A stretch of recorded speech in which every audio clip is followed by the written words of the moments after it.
వచ్చిన వార్తలను చూసి మేము స్పందించడం లేదు.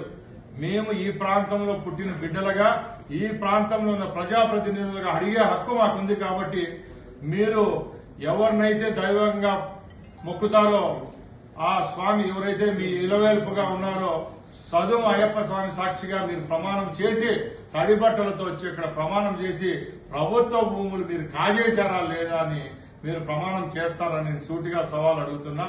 అలాగే ఈ ప్రాంతంలో బిడ్డలుగా రాష్ట్ర ముఖ్యమంత్రి నారా చంద్రబాబు నాయుడు గారికి మేము ఒకటే అడుగుతున్నాం.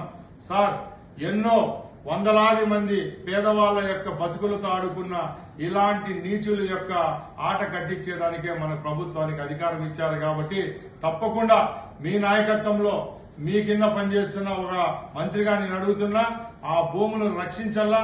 ప్రభుత్వ భూములు ఏవైతే ప్రభుత్వానికి, అటవీ భూములు ఏవైతే అటవీ శాఖకు అప్పగిచ్చే విధంగా మీరు చర్యలు తీసుకుంటారని సభాముఖంగా పాత్రికేయుల సమక్షాన్ని అడుగుతూ సెలవు తీసుకుంటున్నా. జై హింద్.